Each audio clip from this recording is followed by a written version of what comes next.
Tyler Gerd's here, and I want to talk to you guys about a back and bicep day so that when you go to the gym, you don't have to think about what you're doing. Just save this video, bookmark it, and you guys can use it. First thing I'm going to start with whenever I do my back and bicep days is I'm going to start with a straight arm shoulder extension. Okay, so I'm going to drop into a high hinge position, and I stabilize that position, biceps next to my ear, and I'm going to pull a tricep rope down with straight arms to my knees. Simple as that. You should feel this, the majority of it in your lats, and I am priming my lats for movements. This is what I'll start with after a quick warm up, and then I'll get rolling into my bent over rows. Let's go. We're gonna start off with a compound movement. We always try and start off with the big, juiciest movement of the day. Right here, guys, I'm gonna go 2 sets warming up, okay? So 2 ramp up sets of 10 reps, and then I'm gonna get into 4 sets of 10 after that. The whole purpose of this workout is to build muscle. If you guys are looking to build muscle, I guarantee you this can get you there. So, one of the best back movements you can do is a bent over barbell row.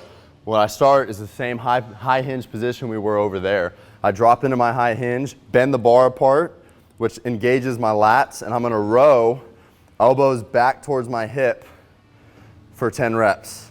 Start with the bar on this and grease the groove of the movement, and then you can get into your work sets. So I start with the bar, and then I'll probably put on 135, and then I'll get into my first set of work sets right at 185. Those are my weights. Figure out your weights before you go to the gym so that you can be organized, collected, and get after it. So the third movement we're gonna do, I'm shooting a video. I'm clearly shooting a video. The third movement we're gonna do is a dumbbell meadows row. And I'm gonna do this, 2 sets ramp up, 3 sets of 12 after that working, okay? So do 2 warm-up sets. Find a point to put your hand on. I see people do rows.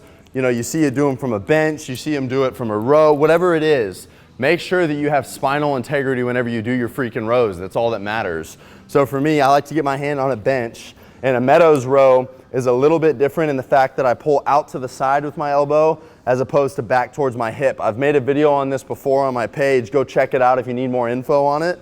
But I'm working a lot more of my upper back here with this row. You can see how my back stays flat the whole time, but I do let my shoulder come out and reach a little bit with that thoracic. So guys, do these correctly. Remember, it's 2 sets to warm up and then 3 working sets after that.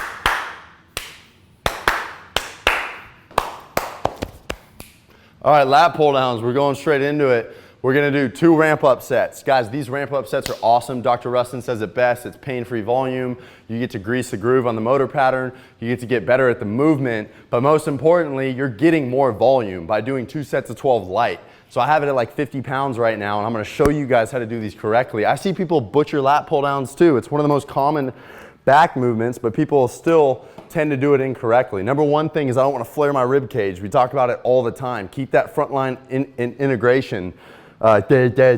So when I, when I do it, guys, focus on pulling to the top of your chest, and you don't need to get the bar to a certain position. I'll see people internally rotate their shoulders trying to get the bar all the way to the top of their chest, when really all you need to focus on is just working through your range and pulling from this top position to the bottom position, okay? So keep the front line integrated and focus on letting your shoulders come out as far as they'll let you, getting a stretch, pulling down. Don't flare the ribs, baby. That's the name of the game. I am shooting videos. All right, guys, so I don't know who ever started this whole alternating curl thing. I fell into that trap when I was young too. But what I've realized now is that when I do my dumbbell hammer curls to start my biceps portion of my back workout, I'm gonna do them at the same time. The only reason I would separate this movement is if I wanted to allow that other arm rest time, which I don't wanna do. I wanna maximize that time under tension. High reps here on the hammer curls, guys. We're gonna go 3 sets of 20, and I want you to do 1 warm-up set of 20 before that. So 4 sets total, 3 of those are working. Immediately after this, we're gonna go into our next exercise. You can keep this video rolling. We're gonna go into a spider curl, guys. I wanna run through this. This is what we're finishing up with. We're at the end of our workout. Rest intervals are small, 30 seconds to 45 seconds, and we're getting back into it. We should have a really good pump at this point. If you don't, then we need to maximize that front half of the workout. But a spider curl, I'm gonna go prone on a dumbbell bench. I don't care about your feet here, I just care about your biceps. Keep your elbow pits facing forward, and same thing, both dumbbells at the same time. Palms are facing forward, elbow pits are facing forward, and I'm squeezing at the top. Squeeze, come back down.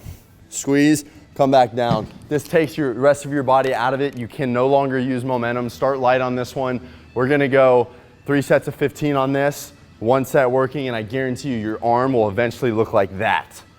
Look at that thing. Wow.